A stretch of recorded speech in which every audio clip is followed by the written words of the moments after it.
Hello. तो कैसे हम सभी, आई होप सब बढ़िया होंगे। मेरा नाम है प्रवीण गौतम और स्वागत है आपका अपने इस बेहतरीन से यूट्यूब चैनल प्रवीण क्लास में। ठीक है बच्चा, तो हम लोग पढ़ रहे थे पत्र लेखन, है ना। मैंने आपको बताया था कि जो पत्र होता है वो आपके क्लास 10 के बोर्ड एग्जामिनेशन में सिर्फ 3 तरह का आता है ना।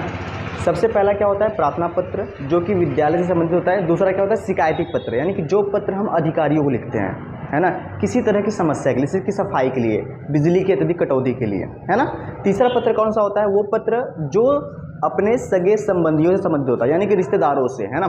जो पत्र हम अपने भाई बहन, दोस्तों, माता पिता को लिखते हैं उन्हें कहते हैं अनौपचारिक पत्र।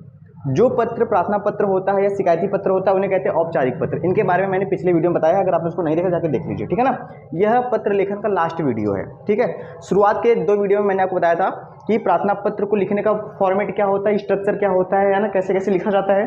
दूसरा मैंने बताया कि शिकायती पत्र को लिखने का फॉर्मेट, स्ट्रक्चर क्या होता है। आज की क्लास में बात करेंगे कि सगे संबंधियों से संबंधित पत्र को लिखने का फॉर्मेट यानी कि स्ट्रक्चर क्या होता है, ठीक है ना।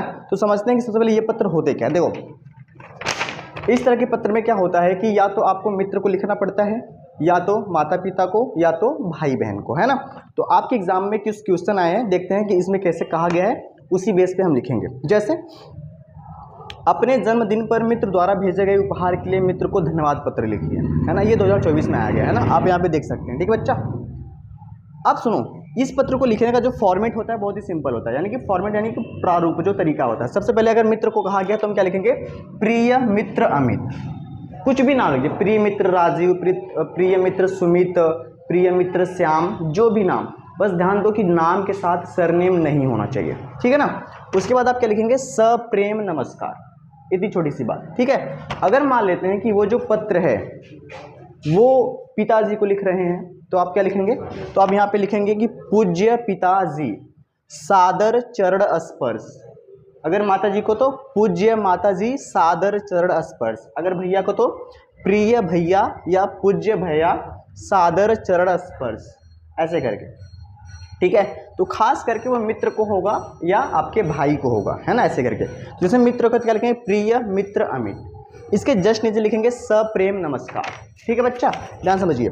उसके बाद क्या होता है कि हमारे पास 2 पैराग्राफ होता है, एक ये होता है थोड़ा सा बड़ा होता है, और एक जो लास्ट का होता है उसको पैराग्राफ नहीं कहेंगे, बिल्कुल एक सिंपल सी लाइन होती है ना।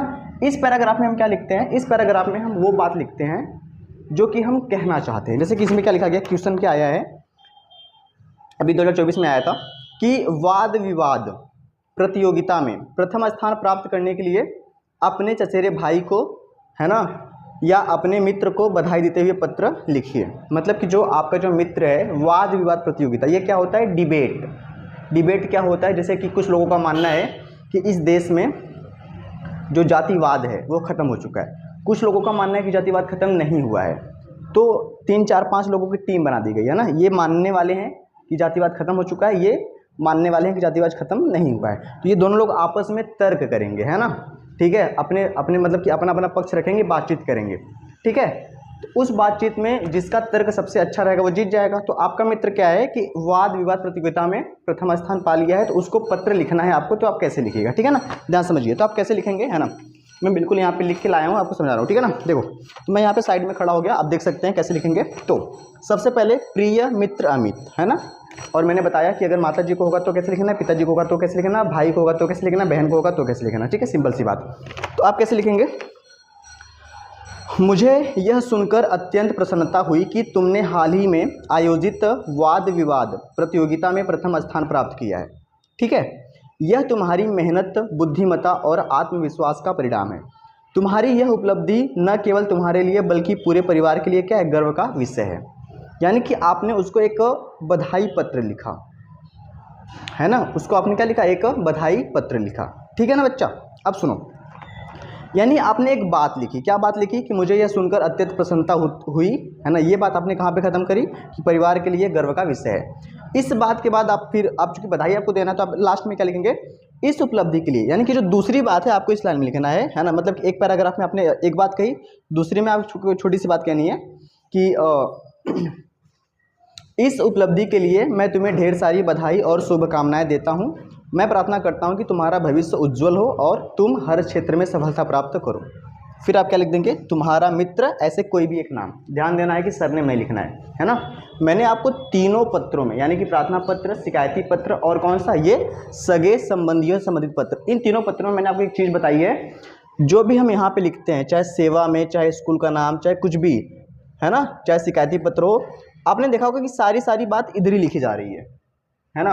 धन्यवाद यहीं पे लिखा जा रहा है, आपका आज्ञाकारी शिष्य यहीं पे लिखा जा रहा है, यानी ये सारी की सारी बात इसी में होना चाहिए। ये बात यहाँ और ये बात यहाँ, ऐसे नहीं लिखना है आपको, ठीक है ना। हमेशा आपको सारी की सारी बात इधर ही लिखनी है, ठीक है बच्चा, ये है ना। और आप क्या करेंगे, इस तरह के पत्रों को आप किसी सीरीज से या यूट्यूब वीडियो पे आप थोड़ा सा जाके पढ़ लेंगे तो आपका फायदा हो जाएगा, ठीक है। थोड़ी सी याद कर लेंगे, और ये क्या बिल्कुल नॉर्मल से होते हैं।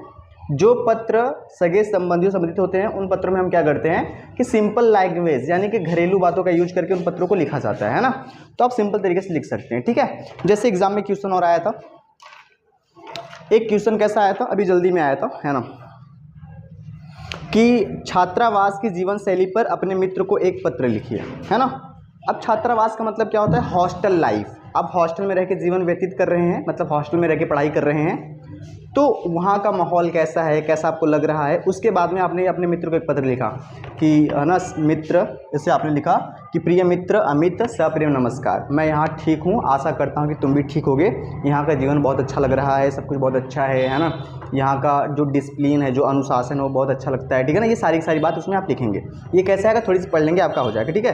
जैसे एक एग्जाम में आया था 2024 में कि अपने विशेष रुचियों का उल्लेख करते हुए अपने मित्र को एक पत्र लिखिए। विशेष रुचि यानी कि आपको क्या क्या पसंद है, ठीक है बच्चा, तो इस चीज़ को आपको ध्यान देना है ना। तो ऐसे करके पत्र को लिखा जाता है, बहुत सिंपल होता है। आप एक पैराग्राफ में एक बात लिखते हैं, दूसरी पैराग्राफ में आप एक छोटी सी बात लिख देते हैं। जैसे कि फॉर एग्जांपल, है ना, मान लेते हैं कि ये वाला पत्र है कि अपनी विशेष रुचियों का उल्लेख करते हुए अपने मित्र को एक पत्र लिखिए। अब आपने क्या लिखा कि प्रिय मित्र श्याम, कोई भी नाम ले लो, सप्रेम नमस्कार, आपने एक बात लिखी, है ना। बात लिखने के बाद आपने लास्ट में क्या लिखा, है ना, मतलब कि मैंने कहा ना एक पैराग्राफ, अपने लास्ट पैराग्राफ में क्या लिखा, यानी इसमें ये पैराग्राफ नहीं, तो बेसिकली एक लाइन होती है, इसमें आपने क्या लिखा कि कृपया करके तुम भी अपने रुचियों के बारे में लिखना, बस बात खत्म। यानी आपने कुल बात जब कह ली, तो कुल बात कहने के बाद आप क्या कहना चाहेंगे, यानी कंक्लूजन। जैसे कि छात्रावास की जीवन शैली पर मित्र को पत्र लिखिए, तो आपने लास्ट में क्या कहा कि कृपया तुम भी अपने जीवन के अनुभवों के बारे में लिखना, बस बात खत्म। उसके बाद तुम्हारे पत्र का इंतजार रहेगा, तुम्हारा मित्र राजीव, सिंपल सी बात है ना। ऐसे करके आपका जो सगे संबंधियों से संबंधित जो पत्र है वो पूरी तरह से समाप्त हो जाता है, ठीक है ना। अगर आपने ऐसा लिखा तो आपके एक भी नंबर नहीं कटेंगे, ठीक है बच्चा। आप सोच रहे होंगे ये कोने में क्या है, ये मैंने बाकी के पत्रों में लिखा है, तो इसमें भी लिखना पड़ेगा। इसका मतलब ये है कि ये जो पत्र है आप एग्जाम में लिख रहे हैं, किसी को सच में नहीं लिख रहे हैं। तो आप क्या करेंगे, जहां पे आपने ये लिखा है इसके थोड़ा सा ऊपर साइड में अपने दाहिने हाथ की तरफ आप लिख देंगे परीक्षा भवन प्रयागराज दिनांक, ठीक है। इतनी बात आप लिख लेंगे, आपके एक भी नंबर नहीं कटेंगे और आपका जो पत्र है वो सबसे बेस्ट होगा, है ना। यही तरीका होता है पत्र लिखने का, ठीक है ना। तो आई होप आपको समझ में आया होगा, ठीक है। मिलते हैं नेक्स्ट वीडियो में, तब तक के लिए धन्यवाद, ओके, बाय और बाय।